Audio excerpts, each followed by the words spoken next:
Təşəkkür edirəm, hörmətli Umud müəllim, hörmətli millət vəkili həmkarım, Musa müəllim, dəyərli alimlər, ziyalılar, mən də hər birinizi salamlayıram.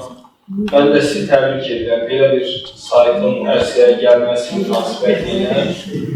Bu gün realım ondan ibarətdir ki, soyqırıma məruz qaldığımız halda bugün yenə də bir sıra dövlətlər bizi Ermənistana qarşı soyqırım törətməkdə günahlandırırlar. Bir neçə gün bundan əvvəl yəqin ki, siz də gördünüz, Paşinyan bir müsahibəsində dedi ki, Azərbaycan prezidenti Ermənistan ərazisinə qərbi Azərbaycan deyir və Azərbaycanı növbəti dəfə ittiham etməyə çalışdı. Və realıq ondan ibarətdir ki, bu ərazilər bizim ərazilərimiz olub, tarix boyu İrəvan, bunu hər birimiz bilirik, Zəngəzur və bugün ermənilər bütün bu ərazilərə iddia edirlər. Cənab Prezidentin də qeyd etdiyi ki, Ermənistan düşünürdü ki, onlar vaxtında İrəvanı bizdən götürdülər, Zəngəzuru götürdülər və Qarabağı işgal etdilər və mərhələli şəkildə bütün Azərbaycanın işğalına nail olacaqlar. Amma tarixin bu mərhələsində Cənab Prezidentin rəhbərliyi ilə Azərbaycan bu işğala son qoydu və biz 300 illik dövrdə bizim xalqımıza qarşı aparılan bu siyasətə, məkirli planlara son qoydu. Mən demək xatırlayıram, 2014-cü ildə biz İtaliyada bir konferansdaydıq. Orada İtalyan alimləri idi. Biz Azərbaycanda tolerantlıq və multikulturalizmlə danışırdıq.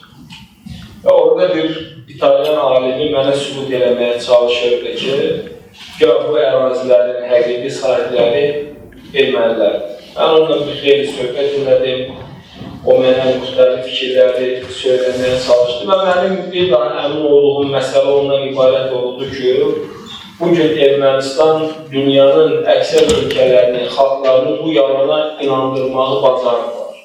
Və əlbəttə, qərbin də marağındadır bu cür məlumatlar, bu cür təbliğatın aparılması və o anlamda bugün bizim qarşımızda duran ən mühüm vəzifələrdən biri bu təbliğatın gücləndirilməsidir və eyni zamanda daha çox xarici dillərdə kitabların, nəşrlərin yayılmasıdır. Bugün siz baxsanız İngilis dilində, Rus dilində, ayrı-ayrı mənbələrdə məlumatlara ermənilər həmin bu mənbələri də kifayət qədər çirkləndirirlər.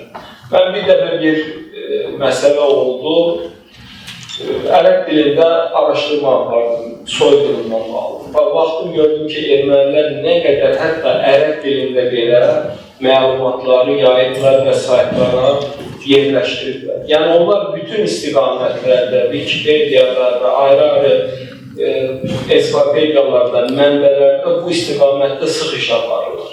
Ona görə bizim də bu prosesdə çox fəal olmamız önəmlidir və burada 1988-ci ildə baş verən hadisələrdən danışıldı. Mən o vaxt hələ Cəbrayıl işğal olmamışdı, mənim atam vəzifədə işləyirdi. Həmin o dövrdə bir gün o evə gec gəldi və gördüm çox belə dilxordu, əsəbli. Dedim, nə oldu?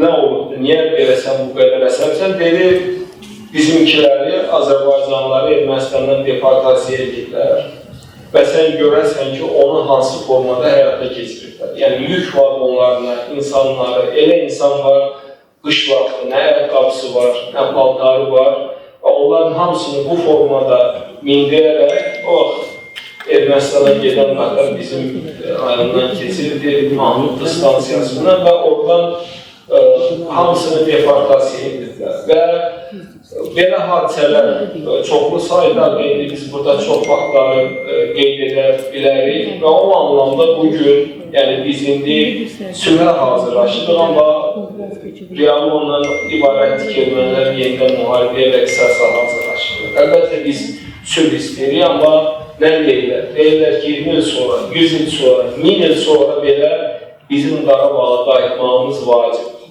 Ona görə bizim arxain olmağa heç bir haqqımız yoxdur və bugün Cənab Prezidentin rəhbərliyi ilə biz bu işləri aparırıq və bugün Azərbaycan çox uzaq görən bir formada da Qərbi Azərbaycanla bağlı bu layihələri, bu tədbirləri həyata keçirir və hesab edirəm ki, sizin belə bir saytın da ərsəyə gəlməsi, onun bir neçə dildə olması da xüsusi önəm daşıyır. Çünki bu axtarışları verərkən belə məlumatlara, belə mənbələrə ehtiyac var və inanıram siz bu layihəni davam etdirəcəksiniz.